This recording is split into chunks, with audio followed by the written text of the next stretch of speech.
नमस्कार दोस्तों, आज के इस परिवेश में अगर हम देखते हैं तो 90% घरों में कहीं न कहीं कोई न कोई मर्ज़ या मरीज़ ज़रूर नज़र आता है। ऐसे में अगर देखा जाए तो कुछ ऐसे मर्ज़ भी हैं जो लोगों को बेहद परेशान करते हैं, कहीं न कहीं इनकी जीवन शैली जो है वो खराब हो जाती है।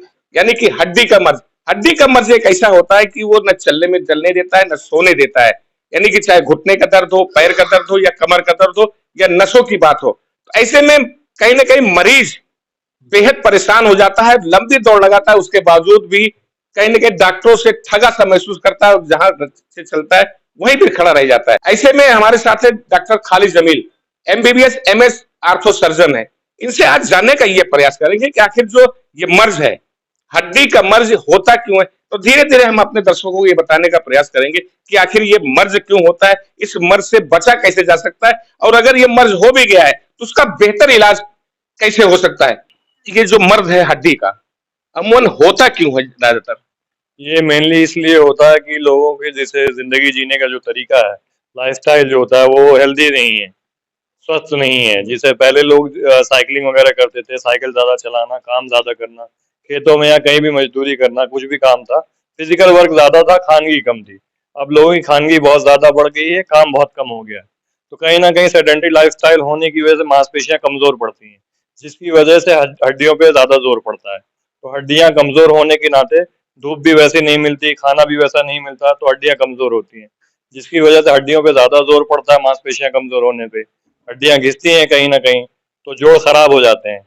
इसीलिए मेनली जो बीमारियां आपको हर घर में जो मरीज मिल रहे हैं इस वक्त, उसका रीजन यही है कि वो धूप में नहीं बैठते, सही हेल्दी खाना नहीं खाते, कहीं ना कहीं व्यायाम कसरत वगैरह एक्सरसाइज वगैरह नहीं करते। यही मेन रीजन है। अच्छा, इस तरीके से जो रही है, जो लाइफ़स्टाइल इस समय लोगों की बदली है, चाहे जो लग्ज़रियस लोग होते चले जा रहे हैं, बाइक बाइक चलाना, गा कार बनना, एसी में रहना, तो ये जो लाइफ़स्टाइल बदली है, ये हड्डियों को कितना असर डाल रहा है? यही सबसे बड़ा नुकसान पहुंचा रहा है हड्डियों को। जो हड्डियों की बीमारियां बढ़ रही हैं उसका मेन रीजन यही लग्जरी लाइफस्टाइल ही है। कहीं ना कहीं ओबेसिटी जो बढ़ रही है, मोटापा जो बढ़ रहा है लोगों का, वो खानगी की वजह से बढ़ रहा है। काम नहीं करना, फिजिकल वर्कआउट नहीं करना, लोग 10 कदम भी मुश्किल से पैदल चलना पसंद करते हैं आजकल के जमाने में। कहीं भी जाना हो बाइक से जाना या कार से जाना पसंद करते हैं। तो वही मेन रीजन है, मांसपेशियां कमजोर हो जाती हैं, हड्डियां कहीं ना कहीं जितना जोर नहीं पड़ना चाहिए उतना जोर पड़ता है। वजन भी इंसान का ज्यादा बढ़ जाता है, वो भी अलग से जोर डालता है हड्डियों पे। तो हड्डियां कहीं ना कहीं घिसने लगती हैं, चाहे कमर की हड्डी हो, चाहे घुटने की हड्डी हो, चाहे कूल्हे की हड्डी हो। उसका खराब होने का सबसे बड़ा रीजन यही है। आप एक सर्जन हैं, तो आप ओपीडी और ऑपरेशन दोनों करते होंगे। जी, तो बहुत सारे कारण आपको लगता होगा कि क्या कारण है इस बीमारी का। तो ऐसे कौन से रेयर केस में ऐसे होते हैं जो मरीज दिखाई पड़ते हैं, उनमें कौन-कौन सी ज़्यादा ऐसी बीमारियाँ पाई जाती हैं, जो रेयर होती हैं?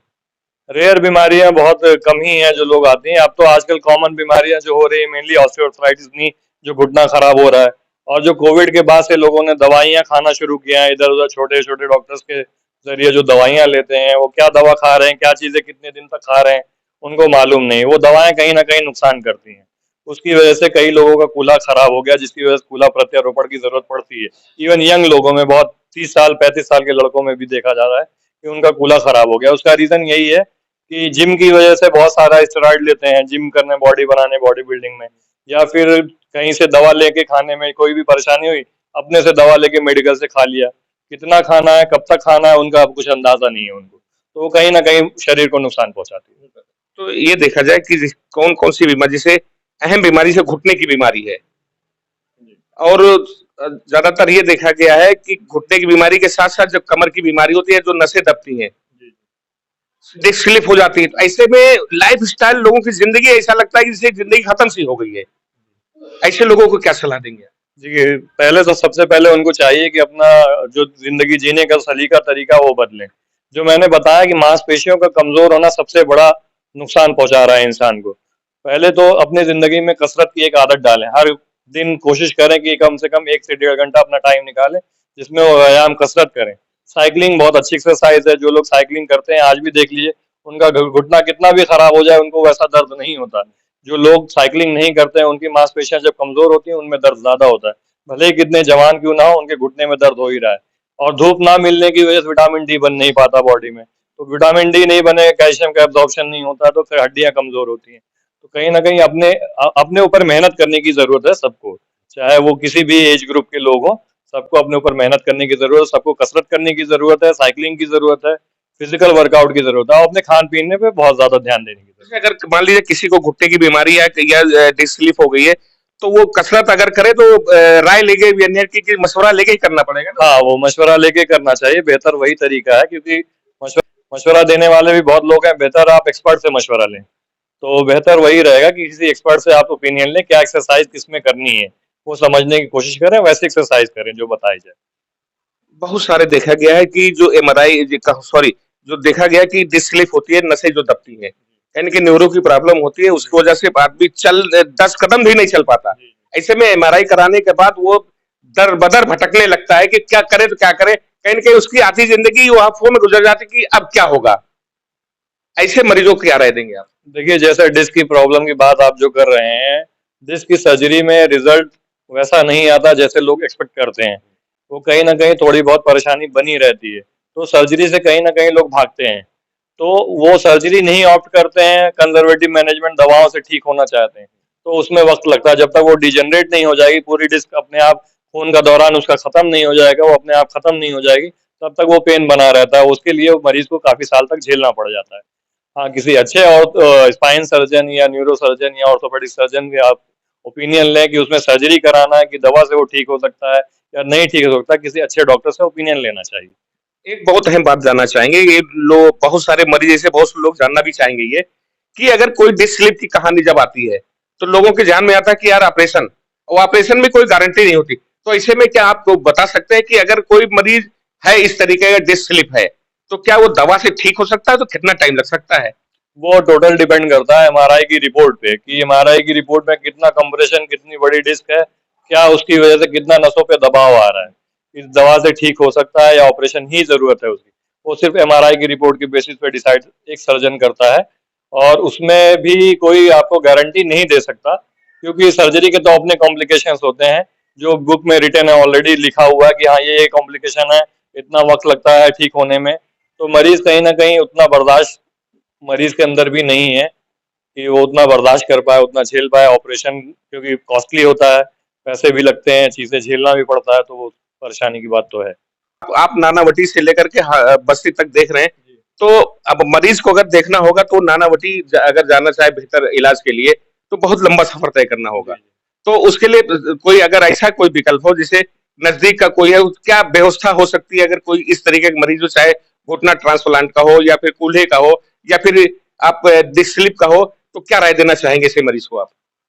अब यही है कि उसमें जो आप जिसको दिखा रहे हैं, जो कूल्हा ट्रांसप्लांट करे या नी ट्रांसप्लांटेशन है, हिप हिप रिप्लेसमेंट या नी रिप्लेसमेंट जो भी कर रहे हैं, वो कितना एक्सपर्ट है उस चीज में, उन्होंने उसने पहले किया है, कोई एक्सपर्टीज है कि नहीं। किसी भी सर्जन से नहीं कराना चाहिए, वो सब पता करके पहले से। इतना आजकल के जमाने में मुश्किल नहीं है ये चीजें पता करना, डॉक्टर्स के बारे में या किसी के बारे में भी। तो वो पता करके पहले सारी चीजें समझ के फिर ऑपरेशन करें। अगर हम ये जानना दर्शकों को ये बताना चाहें कि ये जो जो हाजरा हॉस्पिटल बस्ती में है, क्या सुविधाएं वहां पे इस तरीके के मरीजों को, चाहे घुटने की हो, कूल्हे की हो या डिस्क स्लिप की हो या न्यूरो की हो, क्या व्यवस्थाएं वहां पे हो, कितना रिलीफ होगा लोगों को? कहीं ना कहीं बहुत सारे लोग इस तरीके से नहीं जाते कि वो ठगे जाएंगे, कहीं ना कहीं लूटने के लिए लोग भी बैठे हुए हैं। तो ऐसे में क्या राय देंगे आप? हाजरा हॉस्पिटल के बारे में क्या बताना चाहेंगे आप? हाँ, मरीजों के लिए एक मुश्किल सवाल तो है ही, कहाँ जाएं कहाँ ना जाएं, किससे मिलें।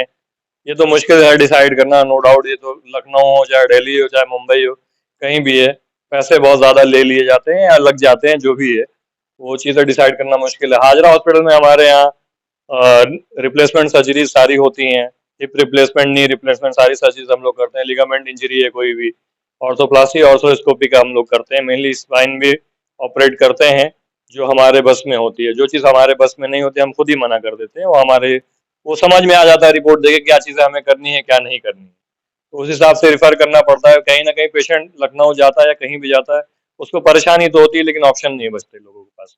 तो उसको क्या राय दी जाए, किसके पास भेजा जाए, ये अभी तक इतना क्लियर नहीं है हमें भी खुद भी कि किसको भेजा जाए। कहीं ना कहीं वो ज्यादा खर्च आ जाता है वो लखनऊ से बाहर निकलते ही उसको। तो मैं ये जानना चाह रहा था कि जो आपका हाजरा हॉस्पिटल है किस तरीके की व्यवस्था दे रहा है, लोगों के लिए सफिशियंट कितना है? हम लोग मेनली बहुत सर्विसेज पे ही काम कर रहे हैं, जितना मिनिमम एक्सपेंस आए मरीज का, बहुत पैसे ना खर्च हो, इस चीज का ध्यान देते हुए ही काम कर रहे हैं। और आयुष्मान के लिए भी अप्लाई किया है। आयुष्मान हो जाएगा तो और बेहतर हो जाएगा मरीजों के लिए। अभी मैं कृष्णा मिशन हॉस्पिटल को ज्वाइन कर रखा हूँ, तो वहाँ पे जो ऐसे मरीज, गरीब मरीज आते हैं, अगर आयुष्मान है उनके पास तो आयुष्मान से हम लोग ऑपरेशन करते हैं उनका, वो मुफ्त में इलाज होता है उनका, कोई अलग से पैसा नहीं लगता। बाकी हाजरा हॉस्पिटल में भी मिनिमम से मिनिमम चार्जेस लगते हैं, हम कोई ऐसा चार्ज नहीं लेते जो वो पे ना कर सके या उसकी कैपेबिलिटी के बाहर हो। तो लास्ट में ये आपको हम जानना चाहेंगे, हमारे दर्शकों की खास तरह से बता दीजिए कि जो हड्डियों के मर्ज के बारे में बताया, जीवन शैली बदलने के बारे में बताया, लास्ट में क्या ऐसा क्लू देना चाहेंगे जिससे अगर वो उसकी जो लाइफ स्टाइल है वो स्थिर रहे और इन मर्ज से बचा रहे? जो इस मर्ज में आ चुके हैं उनके लिए तो बेहतर है वो ओपिनियन ले डॉक्टर से।